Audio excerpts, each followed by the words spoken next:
tetap berjuang antara akal dan hawa nafsu tadi. Salah satunya adalah meredam, mengekang atau mengurangi hawa nafsu. Allah memberikan fasilitas puasa wajib. Assalamualaikum warahmatullahi wabarakatuh. Salam sejahtera buat kita semuanya.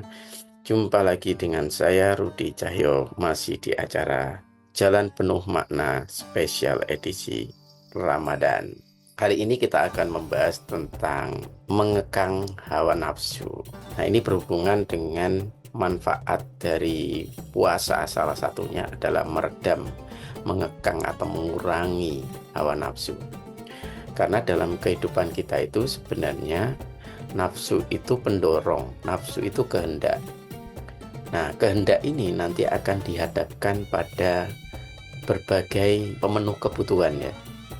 Jadi kalau misalnya kita menginginkan atau ada dorongan untuk makan, yaitu ada timbul rasa lapar, maka harusnya pemenuh kebutuhannya atau yang bisa memenuhi kebutuhannya itu adalah makanan. Begitu juga dengan hal yang lain, baik itu berpakaian, itu hiburan, dan lain-lainnya. Semuanya itu berawal dari kehendak atau dorongan untuk dipenuhi. Nah, rasa lapar, rasa haus, menginginkan hiburan, itu adalah dorongan. Nah, sifat dorongan ini itu tidak terbatas. Kita itu selalu timbul dorongan ini, itu, keinginan ini dan keinginan itu selalu tidak terbatas. Ketika sesuatu terpenuhi, misalnya kita mau berikan contoh makan gitu. Makan terpenuhi.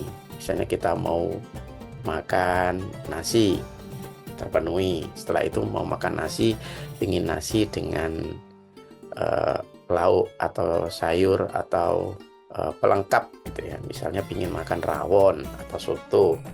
Setelah sotonya terpenuhi. Soto pingin soto yang spesial. Soto yang spesial terpenuhi, pingin soto spesial dari warung ini, dari restoran ini. Terpenuhi lagi. Seterusnya seperti itu, dan kebutuhan atau dorongan itu tidak akan pernah berhenti, tidak terbatas. Sementara alat untuk memenuhinya itu terbatas. Sehingga kadang-kadang itu memicu konflik, baik itu internal maupun eksternal. Konflik internalnya itu ya ketika misalnya kita tidak punya uang untuk memenuhinya atau membelinya, tetapi kita benar-benar menginginkannya, sehingga kita ada konflik internal. Konflik eksternalnya ketika kita dihadapkan pada orang lain yang juga sama-sama punya kebutuhan. Nah, ini biasanya pada kebutuhan-kebutuhan yang lebih besar ya, misalnya jabatan, pasangan, atau mungkin pangkat, atau mungkin ujian. Ujian itu dalam artian ujian untuk mendapatkan sesuatu ya, kayak ujian tulis, ujian tes gitu ya. Dan seterusnya, itu kan akhirnya akan bersaing dengan yang lainnya. Nah, semua hal itu, baik yang konflik internal maupun konflik eksternal, itu menekan diri kita dan kemudian rawan sekali menyebabkan stres. Dalam taraf yang paling berat akan menyebabkan depresi. Nah, itulah kenapa penting untuk mengendalikan hawa nafsu. Bagaimana mengendalikan hawa nafsu? Berarti memberikan porsi yang lebih besar dari akal. Nah, kalau kita terus memperturutkan hawa nafsu, dorongan tadi, sementara akal itu tidak dilibatkan atau mungkin kalah, maka kita akan menjadi semakin tertekan seperti yang tadi saya jelaskan.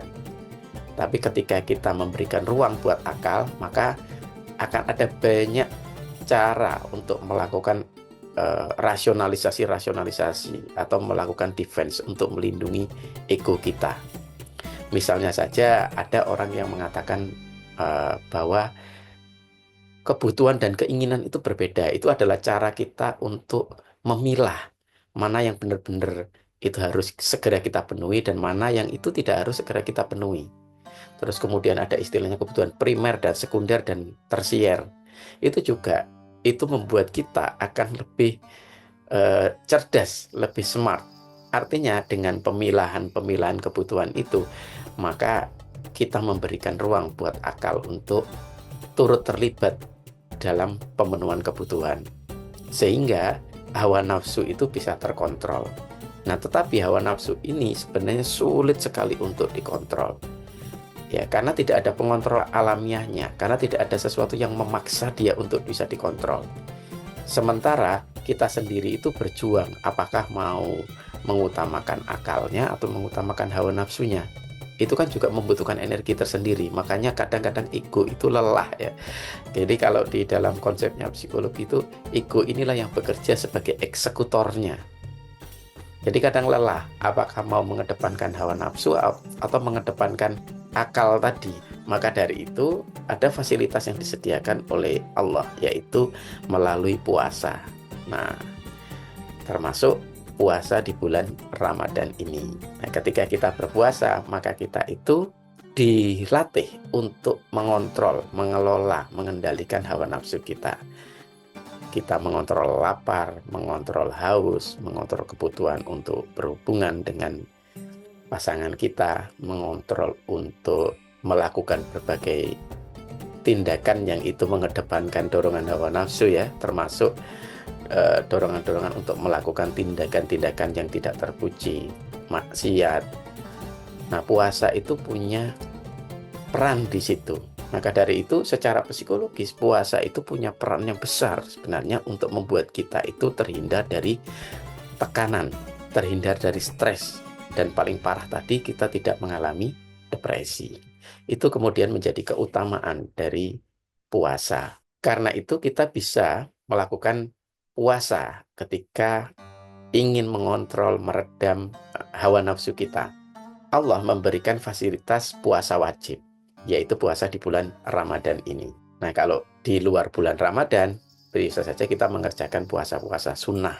Nah, tapi puasa sunnah itu kan karena lagi-lagi itu tidak diharuskan, maka kadang-kadang kita juga tetap berjuang antara akal dan hawa nafsu tadi.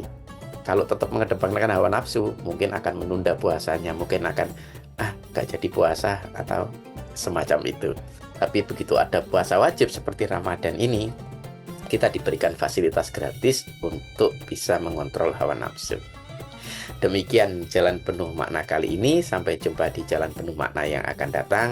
Semoga bermanfaat. Terima kasih sudah menonton. Assalamualaikum warahmatullahi wabarakatuh.